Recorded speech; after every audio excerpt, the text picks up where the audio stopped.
नमस्कार दोस्तों, DD react के एक और रिएक्शन वीडियो में आपका स्वागत है। मैं हूं आलो। तो आज जिस वीडियो पर मैं रिएक्ट करने जा रहा हूं वो वीडियो है रिबाहा इमरान का और वीडियो का टाइटल है India's stock market overtakes France to become the 6th biggest in the world. यानी भारत के स्टॉक मार्केट ने फ्रांस को भी ओवरटेक कर लिया है और वो दुनिया का छठा सबसे बड़ा स्टॉक मार्केट बन गया है। शेयर बाजार ने 60,000 का अंक बीएसई ने छुआ है। बीएसई नहीं, सॉरी, मुंबई स्टॉक एक्सचेंज ने, सेंसेक्स ने। तो चलिए देखते हैं इस पर पाकिस्तानी लोगों का क्या कहना है। मेरे आज के प्रोग्राम का सवाल ये है कि अगर बात करें स्टॉक मार्केट की तो इंडिया की स्टॉक मार्केट 6th रैंक पर आई है और उन्होंने फ्रांस को भी पीछे छोड़ दिया। इस हवाले से क्या रहेगा? इस हवाले से मैं ये भी कहना चाहूँगा कि ना जो इंडिया में जो है ना यंगस्टर्स के ना वो बहुत स्टॉक्स में काफ़ी इन है, ठीक है। और ऊपर से उनको ना काफ़ी ग्रो किया गया स्टॉक्स के रिलेटेड कि जैसे स्टॉक्स वहाँ पे होते हैं, जैसे कंपनी स्टॉक्स अपने देती है, स्टॉक्स मतलब कि ग्रो हो रहे हैं वहाँ पे बहुत ज़्यादा। और ये जो यंगस्टर्स का जो इंगेजमेंट है ना स्टॉक्स के रिलेटेड वो काफ़ी ज़्यादा है। इस वजह से वो जो स्टॉक की जो उनकी मार्केट है ना वो काफ़ी ऊपर चली गई फ्रांस के रिलेटेड। यानी कि उनके यंगस्टर्स को जो प्रमोट किया जा रहा है, ये इसके पीछे क्या आपको यही वजह नज़र आती है इसलिए वो 6th रैंक पर आ गए पूरी दुनिया में स्टॉक मार्केट? जी, सिर्फ ये असल में ये सारा काम जो स्टॉक से पीछे जो सारा काम है सारा यूथ का ही काम होता है। अच्छा। यूथ जितना आपको सपोर्ट करती है ना, जिस काम को सपोर्ट करती है वो चीज़ उतनी ऊपर जाती है। इसलिए इंडिया की जो यूथ है उसने स्टॉक को सपोर्ट किया है तो उनकी स्टॉक काफ़ी ऊपर चली गई है। देखिए, मेरी राय ये है, जितना मेरा एक्सपीरियंस है, जो स्टॉक मार्केटिंग जिस मुल्क की बड़ी मजबूत होती है वो मुल्क बड़ा जिसे कहते हैं कि मतलब कि वो मुल्क स्ट्रॉन्ग है। मेरे ख़्याल में अगर मैं सिर्फ इंडिया पाकिस्तान के बारे में नेगेटिविटी ना फैलाऊं और अगर सिर्फ पूरी दुनिया के हवाले से सिर्फ एज अ व्यूअर देखूं तो ठीक है, अप्रिशिएट करना चाहिए। इट्स ओके, उनकी ज़रूर इसके पीछे कोई ना कोई मेहनत होगी। ऑब्वियस सी बात है कि मेहनत की है तो उसका फल उन्हें मिल रहा है, तो अप्रिशिएटेबल है ये। इस हवाले से राय क्या देनी है? इंडिया को आप देख लें, इंडिया हर लिहाज से तकरीबन ऊपर जाई जा रहा है। अब मैं आपको एक छोटी सी मिसाल दे देता हूँ। आईटी का जो शोबा, आईटी के शोबे में ही आ जाती है स्टॉक मार्केट, ये वो सारी चीज़ें। अब आईटी में भी वो ऊपर है, स्टॉक मार्केट में भी वो ऊपर जा रहा है। इसकी सबसे बड़ी वजह यही है कि उनकी जो अवाम है, उनकी अवाम भी उनका साथ दे रही है इन सारी चीज़ों में। तो जब तक आपकी अवाम, आपका ये सारा कुछ सेटअप नहीं क्लियर होता तो ये सारी चीज़ें तब तक हमारी डाउन ही रहेंगी। तो इंडिया इस हवाले से आगे बहुत जा रहा है मैम, क्योंकि इंडिया के अंदर देखा जाए तो वहाँ पर आईटी की फील्ड में तो वो पाकिस्तान से काफ़ी आ गया है, ठीक है। और जो गूगल है, फेसबुक है, इन सब के शेयर्स भी बिकते हैं जो कि हमारे तो वो स्टॉक मार्केट के अंदर ही आते हैं। तो जिस हिसाब से अगर हम जितने शेयर्स परचेज करेंगे तो उस हिसाब से हमारे स्टॉक मार्केट और से हमारी जो करेंसी की वैल्यू उतनी हो तो वो ऊपर जाएगी। और उसके बाद दूसरी बात यह है कि जिस हिसाब से हमारी हमारी कंट्री की जो इकोनॉमी है, ठीक है, अगर तो हमारे पैसे की तो वो वर्थ ऊपर जाएगी, उस हिसाब से हमारी स्टॉक मार्केट है ना तो उसकी भी वैल्यू इंक्रीज़ होती जाएगी। तो जैसे कि अभी जो डॉलर है, ठीक है, अभी उसकी वैल्यू देखी जाए तो वो दिन ब दिन तो वो इंक्रीज़ कर रही है, ठीक है। तो वो इंक्रीज़ क्यों कर रही है? क्योंकि पूरी दुनिया के अंदर देखा जाए तो इस टाइम हर कारोबार, हर बिजनेस जो है तो वो डॉलर के रिलेटेड ही हो रहा है। दैट्स वाई अगर भारत 6ठे नंबर पे आ रहा है तो मुझे लगता है कि ये उनका अपना जो है ना प्लस पॉइंट है। एक बहुत उनकी अच्छी प्रोग्रेस की जो है उनकी अच्छी प्रोग्रेस इसकी वजह है कि वो लोग इतना आगे आ रहे हैं कि उन्होंने फ्रांस को भी पीछे छोड़ दिया। वरना मैं हमेशा से हम लोग सुनते थे हमारे घरों में फ्रांस के बर्तन, फ्रांस के टॉयज़ और वो सारी चीज़ें कि फ्रांस एक बहुत अच्छे लेवल पे था। अगर उन्होंने उसको भी पीछे छोड़ दिया है तो उनकी अपनी मार्केट इतना ग्रो कर रही है, वहाँ के लोग बहुत लॉयल हैं अपने मुल्क के साथ, वहाँ के लोग बहुत अच्छी इन्वेस्टमेंट कर रहे हैं। जैसे कि अब अगर देखा जाए तो उनकी जो है टाटा एम्पायर जो है उनकी इतनी अच्छी माशाल्लाह से जा रही है। वो लोग अपनी कंट्री के साथ जो भी उनका प्रॉफिट है ना वो अपनी कंट्री को दे रहे हैं, वहाँ के लोगों के अंदर से अनएम्प्लॉयमेंट ख़त्म कर रहे हैं, वहाँ के लोगों के साथ जो है ना सिंसेरिटी दिखा रहे हैं कि वो सारा बेनिफिट वहाँ के जो गरीब से गरीब है वो गाड़ी खरीद सकता है। वहाँ का जो सबसे जो है अंडर डेवलप्ड फैमिली से जो इंसान बिलोंग करता है वो इंसान तक जो है वहाँ की एक ऐसी चीज़ अफोर्ड कर सकता है, मेडिकेशन। सबसे बड़ी बात, मेडिकेशन अफोर्ड कर सकता है जो कि हमारे पाकिस्तान में नहीं कर सकता। उसकी रीज़न ये है कि यहाँ पे एक दवाई अमीर को मुफ्त मिल सकती है, गरीब को नहीं मिल सकती। अगर एक मेडिसिन एक गरीब इंसान 200 रुपये की ख़रीद रहा है तो वो अमीर इंसान मुफ्त में ख़रीदेगा, जबकि वहाँ पे ऐसा नहीं है। वहाँ पे यहाँ वाली 200 की जो मेडिसिन है वहाँ पे वो 10 रुपये में मिलेगी। तो वो अपने लोगों के साथ सिंसियर हैं, वो कर रहे हैं, तो लोग इन रिटर्न जो है उनके साथ भी लॉयल है। और कंट्री एक ऐसी चीज़ है कि आप यूनाइटेड होकर रहोगे ना तो ही चल सकती है। हम ये नहीं कह सकते अवाम ऐसी है या हुक्मरान ऐसा है, दोनों का इसमें जो है कंबाइंड एक उनका जो है यूनाइटेडनेस बहुत ज़रूरी है, और उसके साथ ही ये चीज़ जो है ना फर्दर आगे चल सकती है, उसके बगैर नहीं हो सकता। अच्छा, इंडिया की जो स्टॉक मार्केट में ग्रोथ देखी जा रही है वो 23% ग्रोथ देखी जा रही है लास्ट ईयर से स्टॉक मार्केट में, और जो इंडिया के स्टॉक मार्केट में कैपिटलाइजेशन है वो 3.4 ट्रिलियन डॉलर्स की है। आप उनकी ग्रोथ को देखते हुए क्या राय? मैंने आपको पहले भी यही मतलब कि ये बताया है कि जैसे उनकी जो पहले जो ग्रोथ थी वो इस रिलेटेड कम थी। अब मैं इंडिया का रिलेटेड मैं आपको ये कहना चाहूँगा, जहाँ तक मुझे नॉलेज है इंडिया का, वो ये कि इंडिया के ना जो जैसे ये मूवीज़ वगैरह लगाते हैं, इनका ये स्टॉक के रिलेटेड काफ़ी ये मूवीज़ के टॉपिक्स ना, स्टॉक जो मूवीज़ का टॉपिक होता है वो काफ़ी स्टॉक के रिलेटेड आ रहा है। मतलब कि ये 1-2 सालों के अंदर बहुत ज़्यादा ना मूवीज़ के अंदर ये काफ़ी बताया गया स्टॉक के रिलेटेड। यही वजह कि इस वजह से ना इंडिया काफ़ी ग्रो किया है इन 1-2 सालों के अंदर। और इस भाई को कुछ भी नहीं पता स्टॉक के बारे में। रिबाहा, इनसे सवाल पूछ के आपने गलती की है, इनको कुछ भी नहीं पता। ये अंट शंट दाएं बाएं कुछ भी बक रहे हैं, और फिल्मों का उनसे क्या संबंध है? कोई संबंध नहीं है यार, कोई संबंध नहीं है। पहले काफ़ी नो-हाउ नहीं थी लोगों को स्टॉक के रिलेटेड, लोग पहले लोगों को नहीं पता था इस रिलेटेड बारे में, तो इस वजह से इस साल जो है ना काफ़ी उन्होंने ग्रो कर लिया, और इन 2 सालों में काफ़ी ग्रो किया इन्होंने। देखिए, मेरे ख्याल में ना सिर्फ नेगेटिविटी से तो कुछ भी नहीं होगा। अगर अगेन वही बात है कि अगर कोई कुछ अच्छा काम कर रहा है तो इट्स ओके, अप्रिशिएट करना चाहिए, अच्छी बात है, जलना नहीं चाहिए, बल्कि हमें खुद भी उसके लिए मेहनत करनी चाहिए। शायद हमारा मुल्क भी कई चीज़ों में इंडिया से आगे है, तो हमें अप्रिशिएट करना चाहिए, इट्स ओके। मतलब मैम उनकी ग्रोथ रेट के हिसाब से हम यहाँ पे तो मैम उनकी ग्रोथ रेट को देख के हम ये भी बोल सकते हैं कि वहाँ पर जो इन्वेस्टमेंट प्लान्स हैं ना, तो मैम वो भी ज़्यादा हो सकते हैं, ठीक है। और मैम जो हर स्टॉक मार्केट का जो वैल्यू है ना, तो मैम वो होती है शेयर्स के ऊपर, और जितनी उनकी जो करेंसी होती है ना उस चीज़ के ऊपर तो वो बेस करती है। अच्छा, अगर मैम हम इसी चीज़ का अंदाज़ा लगाएं, जैसे डॉलर की वैल्यू इस टाइम पाकिस्तानी रुपये के मुताबिक है 168, और अगर हम इंडियन रुपये का हिसाब लगाएं जो पाकिस्तान में है तो वो है 2 से 3 रुपये का ही तो वो फ़र्क पड़ता है। लेकिन इस 2 से 3 रुपये के फ़र्क के अंदर जो इंडिया में जो डॉलर की वैल्यू तो वो वाली 74 तो या वो 60 है, तो आप यहाँ से अंदाज़ा लगा सकते हैं कि 23% को या 2 से 3 रुपये भी स्टॉक मार्केट में के अंदर कितना ज़्यादा इफेक्ट कर सकता है। ये तो होना ही था। अच्छा, फ्रांस आपने फ्रांस की बात की, फ्रांस क्या ये अमेरिका, ये पता सारे मुल्कों को पीछे छोड़ेगा आने वाले दिनों। उसकी वजह यही है कि उनकी जो आवाम है, उनके जो सारे सिस्टम है उनका साथ दे रहे हैं।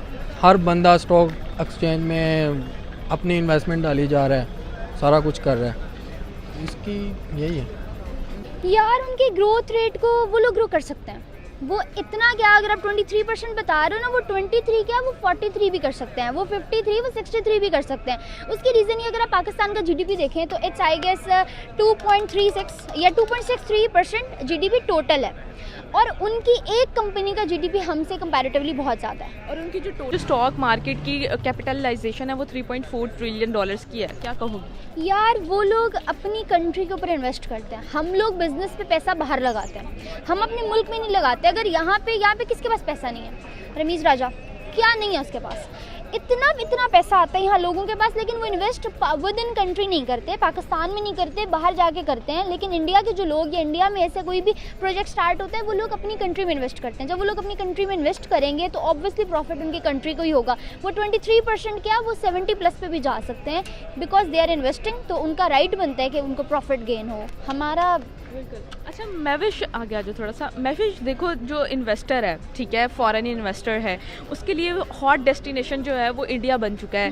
क्या वजह नज़र आ रही है कि पाकिस्तान वैसी डेस्टिनेशन नहीं बन सका जिस तरह इंडिया एक बिज़नेस करने के लिए फॉरेनर के लिए एक बहुत अच्छी डेस्टिनेशन, हॉट डेस्टिनेशन का मकाम रखने लग गया? पाकिस्तान उस मकाम पर क्यों नहीं पहुँच सका? यार उसकी एक वजह ये भी है कि पाकिस्तान का जो एक इमेज बना हुआ है ना, वो एक टेररिज्म के पॉइंट ऑफ व्यू से बहुत बुरा बना हुआ है, ठीक है। वो बाहर के जितने भी ममालिक हैं वो लोग इन्वेस्ट करते हुए पाकिस्तान पे बहुत दफ़ा सोचते हैं। पाकिस्तानी लोगों को अगर जनरली देखा जाए ना, दो आई एम ऑल्सो पाकिस्तानी, लेकिन एक फैक्ट अगर है तो वो है कि ये लोग किसी भी चीज़ को, अगर ऐसी चीज़ को देखें ना, अपना बेनिफिट पहले, दूसरे का बाद में। और कोई भी बिजनेसमैन ऐसी जगह कभी भी इन्वेस्ट नहीं करता जहाँ पे उसको प्रॉफिट नज़र ना आ रहा हो। कोई भी बिजनेसमैन लॉस का, तो ऑब्वियसली लॉस के पीछे कोई इन्वेस्टमेंट नहीं है। कोई भी बिजनेसमैन ऐसी जगह इन्वेस्ट नहीं करेगा जहाँ जवाल का सामना करना पड़े उसको, तो प्रॉफिट उसको जहाँ नज़र आता है। अब इंडिया है, अगर वो इंडिया में इन्वेस्ट कर रहा है, इंडिया से उसको प्रॉफिट नज़र आएगा और इंडिया करेगा प्रॉफिट, क्योंकि वहाँ पे एबिलिटीज़ हैं, वहाँ पे लोगों को प्रमोट किया जाता है, मोटिवेट किया जाता है कि वो कुछ करें। यहाँ पे अगर हम लोग पकड़ लेते हैं उनसे कोई प्रोजेक्ट, या तो हमारे लोग नहीं करेंगे या ऊपर से हमारे हुक्मरान खा जाएंगे। तो सबको जो है, जैसे मैंने पहले कहा कि सबको यूनाइटेड होकर करना पड़ता है। तो बाहर की कंट्रीज़ इस डर से कभी भी, एक तो हमारा जो टेररिज्म इमेज हमारा बना हुआ है टेररिस्ट वाला, वो बहुत ज़्यादा हमें लॉस में लेके जाता है हमेशा। अब एक पासपोर्ट है पाकिस्तान में, यूँ कि पासपोर्ट की जो वर्थ है ना वो कंपैरेटिवली अदर कंट्रीज़ देखा जाए तो इट्स ज़ीरो, बिल्कुल भी नहीं है। पाकिस्तानी बंदा अगर किसी दूसरे फॉरेन कंट्री में जाता है तो उसके पासपोर्ट देखते ही ना, अगर उस पर पाकिस्तानी लिखा हुआ है तो उसको बाहर ही रोक लिया जाता है। सर से पाँव तक उसकी चेकिंग होती है। बाकी किसी भी मुल्क का इंसान है तो वो चुप करके अंदर चला जाता है। उनको कभी नहीं रोका। इसकी क्या वजह है? इसकी वजह हम खुद हैं, वरना उनको पाकिस्तान से कोई पर्सनली दुश्मनी नहीं है। हम लोग खुद अपना इमेज बाहर जाके ख़राब करते हैं। पाकिस्तानी लोग बाहर जाके उन्हीं के रूल्स ब्रेक करते हैं, उन्हीं की जो है ना उनके लॉज को तोड़ते हैं, वहाँ जाके छुप के रहना शुरू कर देते हैं, वहाँ से वापस आना पसंद नहीं करते। तो वो सारी चीज़ें हमारे ही जो है नेगेटिविटी में जा रही हैं, तो वो हम ही कर रहे हैं। पाकिस्तानी पासपोर्ट की बात हुई है तो मुझे याद आया कि इनके एक बहुत बड़े एंकर हैं, अब नाम याद नहीं है, शायद रऊफ क्लासरा थे, हाँ रऊफ क्लासरा ही थे। वो चेक कर लीजिएगा, वीडियो मिल जाएगा आपको। उन्होंने बताया कि वो छोड़िए, जो तुर्की को ये अपना बड़ा करीबी समझते हैं और अब क्या कहें, तो उस बिरादर मुल्क में भी जब ग्रीन पासपोर्ट दिखता है ना पाकिस्तान का पासपोर्ट, तो साइड में बुला लिया जाता है कि भैया पहले इधर आओ, पहले चेकिंग होगी, उसके बाद ही तुर्की में घुस पाओगे तुम। तो ये है पाकिस्तान की छवि। और छवि किसने खराब की है? भारत ने खराब की है, पाकिस्तान ने खुद खराब की है। आप आरोप लगाते रहिए कि भारत पर, आप आरोप लगाते रहिए, चिल्लाते रहिए, लेकिन इससे होगा नहीं, क्योंकि जैसी करनी वैसी भरनी। और जो आपने किया है, जो बोया था आपने, अब वो काट रहे हो, तब तो मुश्किल होगी बॉस। इस नियत से, जो बदनीयती से आप काम करते हैं ना, साजिशें रचते हैं भारत को बदनाम करने के लिए, भारत को डिस्टेबलाइज करने के लिए, करते रहिए।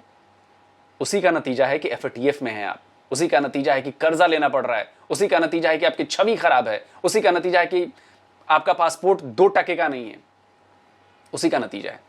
अगर इन सबसे करना है तो भैया अपनी मुल्क की बेहतरी के लिए काम कीजिए। कश्मीर राग चिल्लाते चिल्लाते, कश्मीर ने जितना बड़ा नुकसान किया है ना आपका, उससे ज्यादा नुकसान और किसी ने नहीं किया है। और अगर आप कश्मीर कश्मीर चिल्लाते रहोगे ना, तो ये नुकसान बढ़ता जाएगा, बढ़ता जाएगा। और भारत का क्या यार, भारत का फोकस क्लियर है, आज से नहीं, पिछले 74 साल से क्लियर है। हमें आगे बढ़ना है, हमें पीछे मुड़ के नहीं देखना है, हमें आगे बढ़ना है। जहां हम कमजोर हैं वहां पे हमें मजबूत बनना है, जहां पे हम पिछड़ रहे हैं वहां पे हम अपने आप को खड़ा करना है, जिससे हम आगे बढ़ सकें। और पाकिस्तान, और यार भारत को देखो, भारत को देखो, भारत के लिए करो, ये करो, वो करो, ऐसा करो, सब भारत के इर्द गिर्द। इसीलिए भैया है तो वो हम ही कर रहे हैं, वो लोग नहीं। देखिए, बेवकूफ़ सबसे बड़ा वही होता है जो अपने दुश्मन जो है ना उसको बेवकूफ़ समझता है, उसको हल्का समझता है कि यार ठीक है, जो भी दुनिया में बंदा अच्छा काम कर रहा है ना उससे सीख लें, कॉपी मत करें। हर बंदा इंडिविजुअली जो है ना वो अपने आप को प्रेफर करे, लेकिन एटलीस्ट अगर वो कुछ अच्छा कर रहा है उसको कॉपी ना करें, लेकिन कुछ सीख तो लें। क्या पता हम किसी और चीज़ में बहुत ज़्यादा अच्छे हों इंडिया से, तो एटलीस्ट हम उस चीज़ को ही बेटर कर लें। मैम क्योंकि देखिए मैम, पाकिस्तान के अंदर तो ये है ना कि अब यहाँ पर अगर हम जो सीमेंट है ईंट का रेट लगाएं तो आज फिक्स होता है, मतलब आज पोस्ट करें कोई सीमेंट की बोरी तो वो 500 रुपये की है, तो कल का वो 520 रुपये की क्यों हो जाएगी यहाँ पर, क्योंकि वो फिक्स रेट नहीं है। क्योंकि अगर तो कोई इन्वेस्टर आता है तो वो ये चीज़ को सोचेगा कि यार अगर मैं यहाँ पर आज इन्वेस्ट करता हूँ, ठीक है, कल को इन चीज़ों का रेट ज़्यादा होगा तो वो मुझे तो वो फिर लॉस है, ठीक है। और अगर हम वो वहाँ पर एज ए इंडिया में कंपेयर किया जाए, ठीक है, तो वो वहाँ पर कुछ चीज़ों की जो वैल्यू होती है वो वाली फिक्स भी होती है, लेकिन यहाँ पर ऐसा कोई भी सीन नहीं है। तो इस वजह से मैं कहूँगा कि वो जो है इन्वेस्टमेंट के लिहाज से तो वो काफ़ी एक हॉट कंट्री है। यानी कि आप ये कहना चाह रहे हैं कि वो फॉरेन डेस्टिनेशन के लिए बहुत ज़्यादा फेवरेट डेस्टिनेशन बनता जा रहा है, और इन्वेस्टमेंट के प्लान से मैम, इन्वेस्टमेंट के प्लान से, क्योंकि अगर जिस कंट्री में जितनी ज़्यादा इन्वेस्टमेंट होगी, ठीक है, जितनी ज़्यादा तो वो फॉरेन कंट्रीज आएगी, ठीक है, उतनी ज़्यादा उस कंट्री की इकोनॉमी भी तो वो इंक्रीज़ होगी, ठीक है। इंक्रीज़ होने के साथ साथ तो जो स्टॉक रेंज, तो आप जो स्टॉक एक्सचेंज की बात करें तो वो भी उसके अंदर इंक्रीज़ होगी। असल में इंडिया ने अपना ट्रस्ट बना लिया है, फॉरेनर्स के अंदर ना अपना काफ़ी ट्रस्ट गेन कर लिया है। ट्रस्ट इस वजह से गेन किया है क्योंकि उनके जो काफ़ी जो यंगस्टर्स हैं, ऊपर से जो भी लोग हैं, जो बिजनेसमैन हैं, वो काफ़ी जाते हैं, जब फ़ॉरेन विज़िट करते हैं तो उन्होंने अपना काफ़ी ट्रस्ट गेन किया है। ऊपर से उनकी एज सच इमेज भी ना बहुत अच्छी बन चुकी हुई है उनके रिलेटेड। जो उनके बिजनेसमैन हैं उन्होंने काफ़ी एज सच अपनी इमेज बहुत अच्छी बना ली है फॉरेनर्स के अंदर। फॉरेनर्स फिर इस वजह से फॉरेनर्स जो हैं वो इस वजह से भी इन्वेस्ट करना चाहते हैं, क्योंकि पॉपुलेशन का भी काफ़ी रोल होता है। पॉपुलेशन किस सोच से वहाँ पे इन्वेस्ट कर रही है, मतलब कि किस सोच से पॉपुलेशन आएगी, किस सोच से ट्रैफिक आपके पास आएगी, पब्लिक किस सोच से आपके पास आ रही है। मतलब कि अगर आप किसी चीज़ में इन्वेस्ट कर रहे हैं तो किस सोच से आपके पास ट्रैफिक आएगी, ऑर्गेनिकली ट्रैफिक किस तरह आप गेन कर रहे हैं। तो वो इस वजह से इंडिया काफ़ी आगे है कि उसने इस सोच को काफ़ी ऊपर दिया है। पाकिस्तान ने इस सोच को काफ़ी नीचे रखा है। अगर पाकिस्तान इस सोच को काफ़ी बढ़ाए, लोग मतलब कि मीडिया में इस चीज़ को ज़रा इन्हेंस करें कि भाई ये चीज़ भी है, मतलब कि मार्केट में ये चीज़ को भी देखा जाता है और इस पर काफ़ी इफेक्ट है दुनिया का, तो फिर काफ़ी पाकिस्तान भी काफ़ी ऊपर जा सकता है। जी तो व्यूवर्स, आपने पाकिस्तानी आवाम की राय तो जानी। इसी के साथ अपनी मेज़बान रिबाहा इमरान को दीजिए इजाज़त, और जाने से पहले मेरे चैनल को ज़रूर सब्सक्राइब कीजिए, वीडियो को ज़रूर लाइक कीजिए और मुझे इंस्टाग्राम पे जाके फॉलो करना मत भूलिएगा। Thank you so much. तो वीडियो हो गया है ख़त्म, और मैं बहुत सारी बातें कह सकता हूँ इसमें, और क्योंकि मैं खुद पिछले 15-16 सालों से शेयर बाज़ार में इन्वेस्ट करता हूँ। बहुत बड़ा इन्वेस्टर नहीं हूँ, छोटा इन्वेस्टर हूँ। 1-2 लाख रुपए लगाता रहता हूँ, उसी में घुमाता रहता हूँ। और मैं लॉन्ग टर्म वाला इन्वेस्टर हूँ। ये नहीं कि आज इंट्राडे कर रहा हूँ, आज ही खरीदो आज ही बेचो, नहीं, मैं इसमें बिल्कुल विश्वास नहीं करता। मैंने ख़रीदा तो ठीक है भाई, 2-4 साल छोड़ दिया वैसे ही। कुल जमा बात ये है कि शेयर बाज़ार अगर अच्छा कर रहा है तो इसका मतलब ये है कि भारत की इकॉनमी मजबूत है। भारत में जो एफडीआई है वो अच्छे तरह से हो रही है, और विदेशी जो निवेशक हैं उनको भारत पर पूरा ट्रस्ट है, पूरा भरोसा है। उन्हें पूरा भरोसा है कि ना सिर्फ उनकी इन्वेस्टमेंट सेफ है भारत में, बल्कि उन्हें उसका रिटर्न भी मिल रहा है। और ऐसा क्यों हो रहा है? इसमें आवाम तो है ही, हमारी जनता तो है ही, इसमें सरकार भी शामिल है। क्योंकि भरोसा जो है वो सरकार देती है, वो चीजों को ईजी बनाती है। हमारे यहाँ बिजनेस करने के लिए, ईज ऑफ डूइंग बिजनेस के लिए काफी कुछ किया गया है। हमारे यहाँ बिजनेस के लिए जो रिश्वतखोरी चलती थी, 50 विंडो पे काम होता था, उनको ज्यादा से ज्यादा मिनिमाइज किया गया है कि भाई जो निवेशक आ रहा है उसको परेशानी ना हो। और इसी का नतीजा है, देखिए 100% फुल प्रूफ सिस्टम कहीं भी नहीं हो सकता, लेकिन हमारी कोशिश है कि एरर जितना हो सके उतना मिनिमाइज किया जाए, उतना कम किया जाए। और जैसा कि भारत सरकार ने कहा है कि 5 ट्रिलियन अर्थव्यवस्था की तरफ हमें जाना है, और हम बढ़ रहे हैं, करीब 3.5 से भी ज्यादा हम क्रॉस कर चुके हैं। और ये बीच में कोरोना आ गया, नहीं तो रफ्तार और भी आपको अच्छी देखने को मिलती। क्यों ऐसा हो रहा है? इसके पीछे मेक इन इंडिया, आत्मनिर्भर भारत, ये बहुत बड़ी वजह है। अभी आप देखिए C295 जो एयरक्राफ्ट है, हमने 60 एयरक्राफ्ट्स की डील की है स्पेन के साथ, स्पेन की कंपनी है। उसमें से 16 विमान, 56 विमान की डील की हमने, उसमें से 16 विमान वहां पे स्पेन में बनेंगे और 40 विमान भारत में बनेंगे। यानी कि भारत में टाटा के साथ मिलकर जो विमान बनाने वाली कंपनी है उसने फैक्ट्री डाली है और उसको बढ़ाएंगे। 12 या 13 विमान हैं जो पर ईयर प्रोड्यूस किए जाएंगे। यहां पर direct high skilled jobs Bharat के लोगों को मिलेंगी उसमें, और करीब 15,000 या 10,000 जो हैं वो इनडायरेक्ट है, या शायद मैं डेटा उल्टा बोल रहा हूं, मतलब अब मुझे एग्जैक्टली याद नहीं आ रहा। तो आप ये बात सोचिए, और इससे कितना बड़ा फायदा जो है मतलब जहाज बनाने वाले सेक्टर को होगा, एविएशन सेक्टर को होगा, एविएशन मैन्युफैक्चरिंग सेक्टर को होगा। आप सब सोचिए। और सबसे बड़ी बात कि दुनिया का सबसे बड़ा C295 का ऑपरेटर हमारा देश बन जाएगा, और 56 विमान। सोचिए, ये छोटा मोटा ऑर्डर नहीं है, बहुत बड़ा ऑर्डर है, और इसका फायदा भारत को ज्यादा होगा। भारत के लोगों को नौकरी मिलेगी, भारत का पैसा भारत में आएगा। अब इसका एक और एग्जांपल देता हूं मैं। हमने अपना पहला स्वदेशी एयरक्राफ्ट कैरियर बनाया, उसमें करीब 23,000 करोड़ रुपए का खर्च आया। उसमें जो एयरक्राफ्ट कैरियर है वो करीब 76% जो है वो स्वदेशी है, कुछ चीजें बाहर के ली गई हैं, उसमें कुछ जो उपकरण है वो बाहर के लिए गए हैं। इसके बावजूद 23,000 करोड़ में से 20,000 करोड़ भारत की इकोनॉमी में ही वापस आए हैं। आप ये बात सोचिए, सिर्फ 3,000 करोड़ बाहर गए हैं। तो आप सोचिए कि हमारा पैसा स्वदेशी होने से, आत्मनिर्भर होने से हमारा पैसा हमारी ही इकोनॉमी में आता है, तो जाहिर सी बात है कि उससे हमारी इकोनॉमी मजबूत हो रही है। और हम हर फील्ड में यही करने की कोशिश कर रहे हैं, और C295 में यही करेंगे। और 114 फाइटर जेट की जो डील होनी है, 114 फाइटर जेट की जो डील होनी है, दुनिया की सबसे बड़ी फाइटर जेट की डील होनी है, उसमें भी यही है कि भारत में विमान बनाना पड़ेगा आपको, मैन्युफैक्चरिंग भारत में होगी, तो सोचिए कितने हजारों लोगों को जॉब्स मिलेंगी और हमारी इकोनॉमी को फायदा होगा।